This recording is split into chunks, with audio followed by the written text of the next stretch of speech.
Going live. Welcome to the Press One for Nick podcast, LinkedIn Live with Ricardo Parodi. How are you, Ricardo? Very good. Thank you, Nick. Thank you for having me. Thank you for inviting me. Thank you. Very exciting. Yeah. I'm looking forward to it. So we are at Customer Contact Week, and Ricardo is the vice president of Customer Engagement Centers. I head up the planning, service design, and deployment functions within the customer engagement centers. So basically, you're the one-man shop at Marriott International. No, not really. Not really. I have some great peers that manage the day-to-day operations and other folks to help that help with the technology, VA, workforce management. Yeah. So it's a village. It is definitely a village. I like it. I've already met some awesome people on your team already. So we're at Customer Contact Week. What have you seen, or what are you most excited about, either on the technology side or people, process, or just getting to meet people? What are you most excited about at CCW? No, I'm really excited about to learn more about how other companies are using generative AI technology, right? And I've seen a couple of case studies already, so very excited. I'm getting some ideas. So certainly, as you can imagine, companies are working hard to figure out how they can leverage that technology and when is the right time to do it. So certainly, we still need to develop a point of view within Marriott for us to take an approach on that. So working on that. So getting good ideas so far. So let's work backwards for real quick. Give me maybe a quick overview of Marriott International, and then that next step is what's that overview of that CEC group look like? Yeah, absolutely. So Marriott International is doing great, right? We have about 8,500 hotels around the world. As you may have seen in our press release for Q1 results, the company is doing really good. Strong.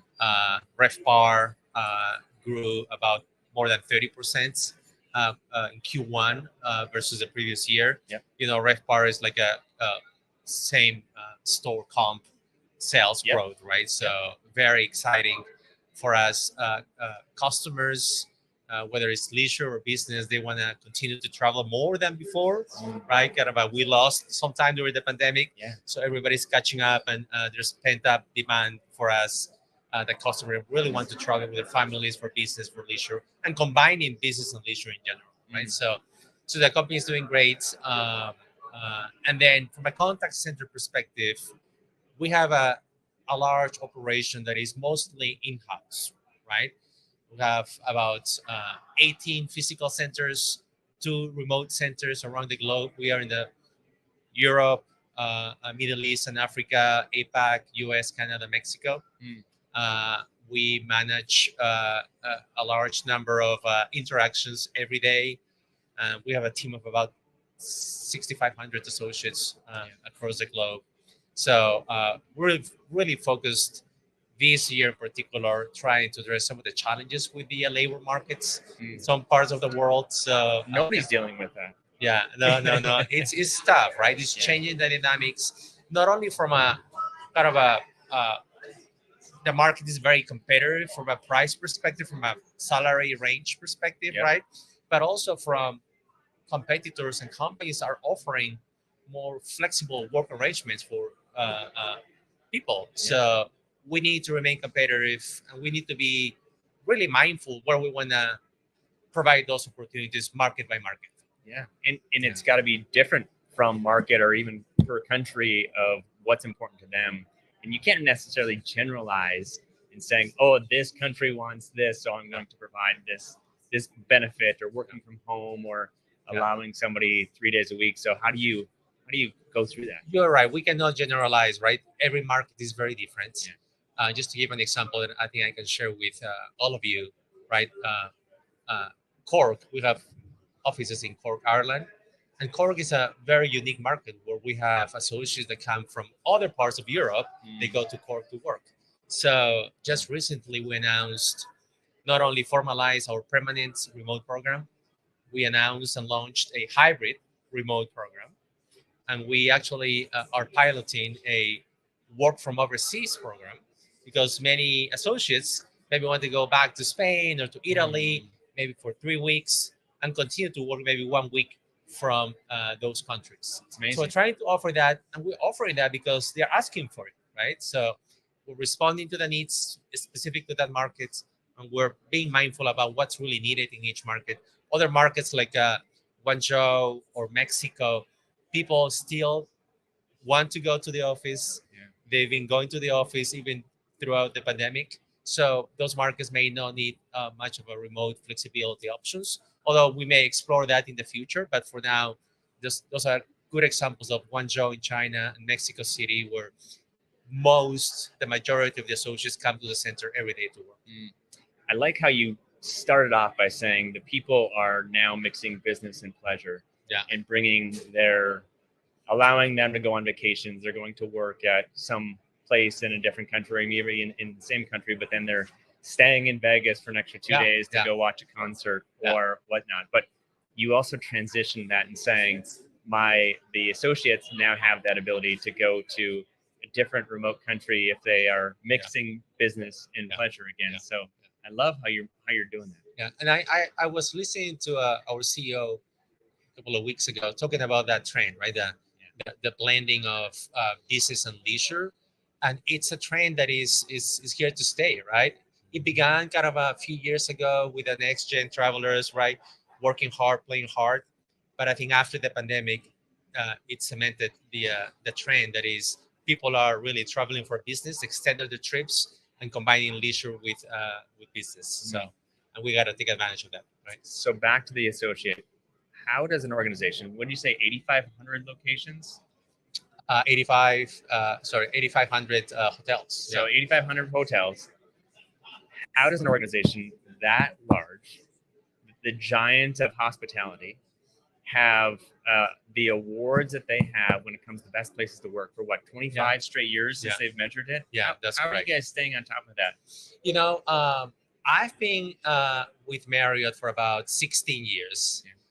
And I love the company. It's a great culture. I work for other great companies like Deloitte Consulting and Procter & Gamble, and those are great culture companies. But Marriott is at a different level, I think. Right?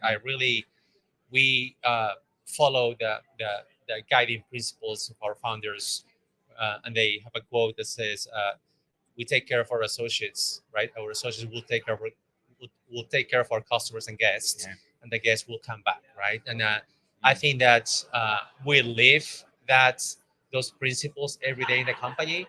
I'll tell you a story, right, Nick? Back during the pandemic, we were going to furlough a lot of our associates working in the contact centers, right, the customer engagement centers.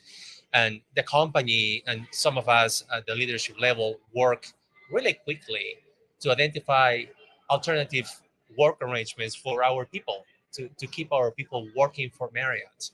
We ended up in the beginning of April, right? March was when the pandemic was announced, right? And then by the second week of April, we had about 700 associates working for Marriott, but taking calls on behalf of the New York State Department of Unemployment, helping them file unemployment insurance. Wow. We were able to keep about 1,000 associates for about a year, right? They handled like a million calls on behalf of the New York Department of Unemployment. We completed like 200,000 applications, and Marriott took a risk, right? Because that's not our business of being a BPO for other companies, right? So they took a risk, and we were able to maintain those people, and then they came back later. They came back later to the CSCs to continue to work in our main core business. So that was really a great experience, an example of what the company does to try to take care of the people. So that's not typical. That's not typical. And what I like about that, and maybe what that associate is feeling, is saying, you know what? They didn't have to do that. They didn't have to do that. Right? They could have just laid me off and not look for a way to actually take care of me, because at the end of the day, we're all human beings doing business with other human beings. And if you actually see that and put that in forefront, you will. It's funny. Every time that I go to a center, I visit some of the centers, and I run into some of those people who work in the New York project, right? And it's like an additional bonding experience that I have with them. It's awesome. So we're at CCW now. There's a lot of stuff, a lot of trends that are going on, right? We're talking about generative AI and everything else. But what other trends have you seen in the space that you're kind of excited about? I mean, certainly, I love the different products that are available to provide coaching opportunities to associates. I was in a session about talking about how actually generative AI was being used in this company to transcript uh, the uh, the notes from the calls, Yeah, the right? summary. Yeah. Right. It takes about 10 minutes for an associate to do that. And then in this case, the computer does that for them completely, right? Yeah. So they saved, they cut the age in half, right? Right. Just using that technology. So I think that's a great trend, and we need to continue to look into opportunities for us to leverage that. Yeah. The other one that I was looking into, very interested. There's a company making a marketing for those companies, but there's a technology that is about uh, uh, accent elimination, which is developing very well, is getting some traction, right, and is going to allow BPOs and companies like Marriott, right, that want to continue to look into more efficient and low cost markets Yep. to potentially use that to handle call volume from the US as well. So that's a very interesting technology that we're looking into that as well. That's very cool. So bringing it back to the consumer, there's a lot of people used to do business with another company because their family member did or because their spouse did, and it's not necessarily the loyalty isn't what it used to be. Uh-huh. And so what's Marriott doing, or what are you guys doing to focus on that loyalty? Is there any initiatives that you guys are pushing in? Yeah, I mean, the loyalty program is amazing, right? We have about 180 million members that are in the Bomboy program, and several years ago, we started to kind of change our approach and try to provide more opportunities for members to engage with us on a more real time. Yeah. They don't have to wait like a year to accumulate points to redeem for a stay. So we've been doing over the last several years, right? Providing opportunities to members to get more instant gratification. That's kind of the next gen philosophy. They don't want to wait. They want to get instant gratification. So there's a lot of programs that we're launching via our Moments program for customers to be able to use their points and some of their points for different not only hotel stays but other travel related products and services. So but no, the Pomboy program is amazing. We always continue to uh, uh, dial up the benefits for the members. Just recently, actually a few weeks ago, we relaunched the one-to-one ambassador program. Okay. Like before the pandemic, each ambassador elite member had a dedicated ambassador agent or associate. We stopped that during the pandemic, but now 2 weeks ago we turned that on again. It took us a year to reestablish and reset up the whole one-to-one relationship and program, but we've done it, and I think that's going to be it's great news for the ambassador elite members. It's another incentive for people to continue to stay with us and be loyal to Marriott. So how does that make that ambassador feel when they have that one-to-one connection and they know that if something goes wrong or if they need to refer somebody, that they have that ability to? Yeah, our customers have been telling us that they wanted the one-to-one model back.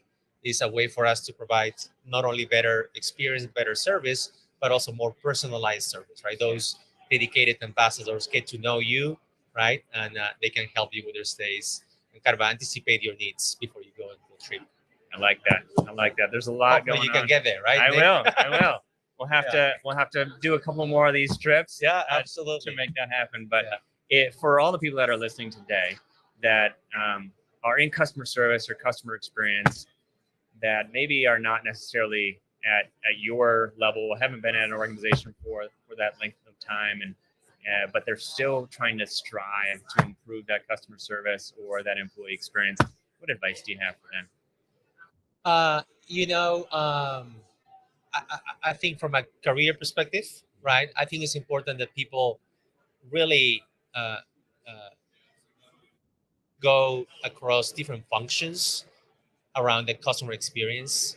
I had the luck to be in the loyalty program a few years ago. I was in brand management. I was in sales and marketing. I was in reservation strategy, and then I'm in the customer engagement center. So having that kind of a holistic customer experience perspective helps you be a better better leader, right? Mhm. In whatever function you are working in that company, right? So that's kind of my 2 cents of that. Love it.